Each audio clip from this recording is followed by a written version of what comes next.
প্রধানমন্ত্রী তারেক রহমানের কর্মব্যস্ততা সম্পর্কে জানাতে সচিবালয় থেকে যুক্ত হচ্ছেন সহকর্মী সাইফুল রিপন। সাইফুল, প্রধানমন্ত্রীর আজকের কর্মসূচিগুলো সম্পর্কে আমাদের জানাবেন।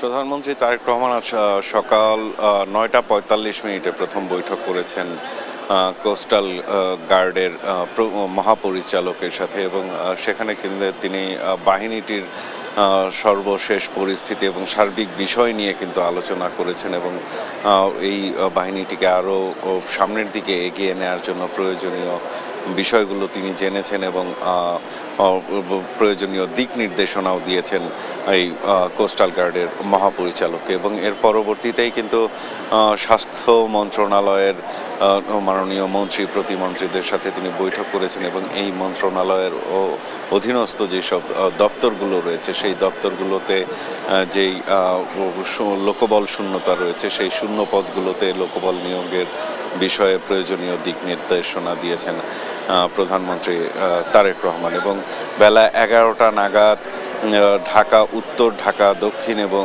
গাজীপুর সিটি কর্পোরেশনের 3 প্রশাসক তারা এসছেন এবং প্রধানমন্ত্রীর সাথে বৈঠক করেছেন। প্রধানমন্ত্রীর কাছে তাদের সামনের যে পরিকল্পনা সেই পরিকল্পনাগুলো তুলে ধরেছেন এবং সেই পরিকল্পনাগুলো পর্যবেক্ষণ করে প্রধানমন্ত্রী তারেক রহমান আরও কিছু দিক নির্দেশনা দিয়েছেন। এবং এই মুহূর্তে কিন্তু রেল পথ মন্ত্রী সহ তার 2 প্রতিমন্ত্রী এসছেন এবং অর্থ মন্ত্রণালয়ের সচিব, পরিকল্পনা মন্ত্রণালয়ের সচিব সহ রেলপথের যে আধুনিকীকরণ এবং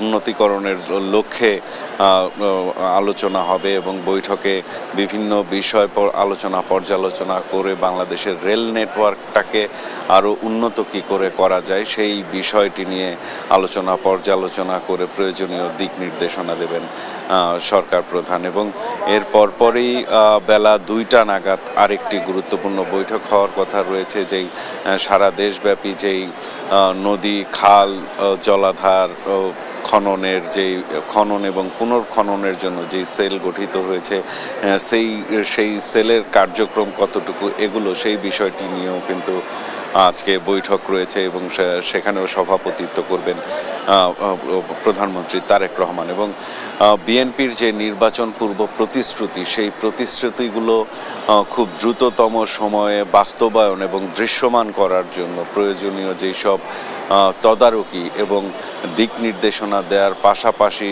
ইতিবাচক পরিবর্তনের যেই দৃশ্যমান পরিস্থিতি তৈরি করা সেটি করার জন্য কিন্তু প্রধানমন্ত্রী তারেক রহমান প্রতিদিন এই কার্যালয়ে বসে প্রত্যেকটি মন্ত্রণালয়ের সাথে যোগাযোগ রক্ষা করে তাদের নির্দেশনা দিয়ে সেই বিষয়গুলোকে এগিয়ে নিয়ে যাচ্ছেন।